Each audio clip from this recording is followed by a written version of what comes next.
few days ago you mentioned the other assistant coaches brought up a good point to you, and that was that whether you guys could win a 1-0 game or not. I'm just wondering, how has their perspectives helped you navigate this season so far? Well, they've been a real good asset. It's been, I've shared this with a lot of people, it's actually been a very interesting evolution to have a head coach stay and basically a new coaching staff come in. We had to approach it a number of different ways. One, I could share with them all the information that I had on individuals and the team, or I could share a little bit and let them figure the rest out. And we chose to go that way. And as they're around now for 2.5 months around the players, they're formulating their own opinions. Some confirm what we've seen in the past. Others make us look at things a little differently. You know, they look at the game. The game can only be played so many different ways, and they look at it sometimes in a different angle or a different slight. They are, you know, their mindset towards what we need and maybe what we're giving can be different than what it was in the past, which I think is great. But it's been a real good change for all of us, and I think they've had a big impact on the team. Yesterday was a mandatory day off, correct? Correct. You made today an optional? Why? Didn't make today an optional. I told 5 players they weren't skating. How come? Just to get them the rest. There's players that have played a lot of hockey, and they're going to play a lot of hockey. We've had some travel. It's the only 3-day break we're going to get, and if we err at all, we're going to err on the side of rest rather than fatigue. And obviously those guys are the 3 forwards, Connor, Nuge, and Leon. They're well over 20 minutes a night, and that's not going to change all year. And then there's you know, a few of the D-men, also maintenance days for a couple guys that are beat up. So that's why we took that approach. This stretch starts Saturday with Calgary, and then you got a whole bunch of divisional opponents along the way. Do you get a little more excited about Hockey Night in Canada and the Battle of Alberta? Well, the Battle of Alberta definitely gets you wound up and gets you going. Anytime you play your rival, it doesn't matter if it's Alberta or in Ontario or another league in another sport. You know, the fans get excited about it, the players get excited about it.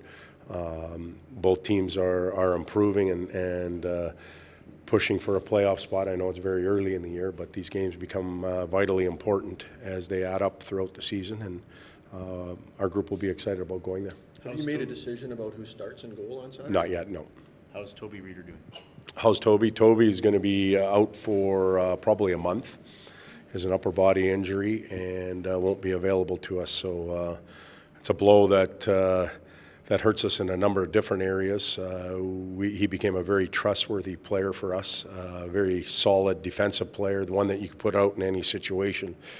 Up front, he was creating well, you know, while maintaining that responsible aspect of the game. So we'll miss his speed, his aggressiveness on the forecheck. But in turn, he'll get some rest, and we'll get him healthy and get him back. When you're making these goaltending decisions, is it 100% performance-based, or do you have to be cognizant of maybe Cam's feelings? He's a veteran who's been here a long time. When you say decisions, I guess you guys are talking about who's going to start on Saturday and who's going to play on Sunday in back-to-back games. So they'll likely split. There's no doubt about it. So we'll look at performance. We'll look at the teams that we're playing against. And we know in less than 24 hours, they're both going to have to play. So for me, it's pretty simple. Beyond that, just in general, like who's... Beyond that, in general, we'll, you know, again, we evaluate the team as a whole, and we'll look at who's giving us their best games and who gives us the best opportunity to win. We brought Mikko here to play, and once he got his footing underneath him, he's obviously played extremely well. And there's nothing better for a team than when both goalies are going. As a head coach, you deal with this all the time. But you might move a left winger off the top line and put him on the third line, but he still plays every night. Yeah, there's only one spot for a goaltender. Two can't get in the crease, and you know, in that situation, you've got to make a decision on one or the other. But they're both important. They're both going to play games as we go forward, and That's how it is, How not delicate only is for our team, but for others. How delicate is that balancing act? You want to keep them happy, you want to keep them confident, you want to keep them involved. Is that up to you, or is that up to them in terms of their preparation? Well, happy's winning, and that's what we need to do. And we need both goaltenders to provide us with wins on a consistent basis.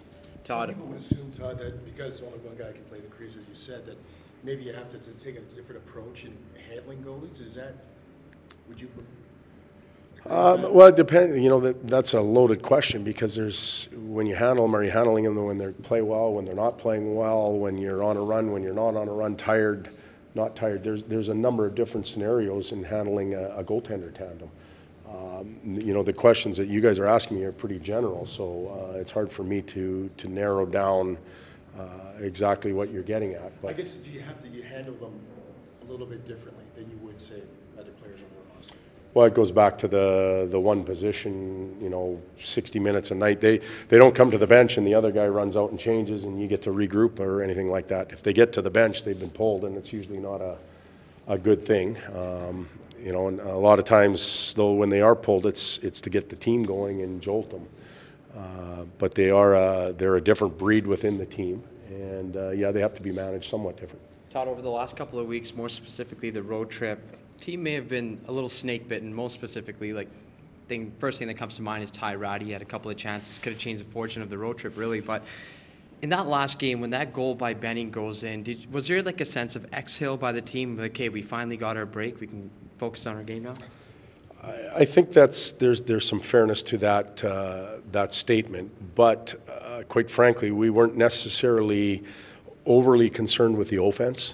What we were concerned about was giving up 4 or 5 goals a night, because we knew it didn't matter how hot we were going to get, scoring 6 or 7 on a regular basis.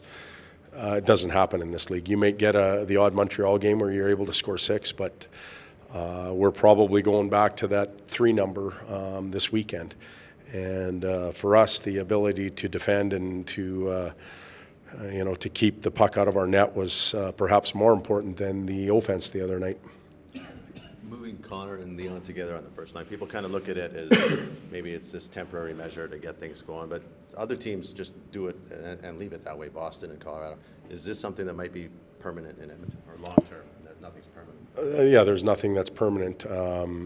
We forget that Ryan Nugent-Hopkins was on that line, and if you're Connor and you look one way and you see Nuge, or you look the other way and you see Leon, that's pretty darn good.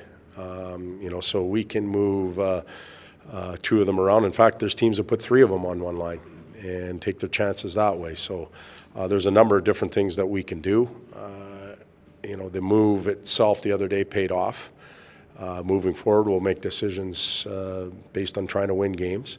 I thought that Nuge had one of his better games the other night back in the middle, where he could skate a little bit more. Sometimes you have to be reminded as a centerman that you gotta move those legs a little bit and skate, and Nuge had a tremendous night.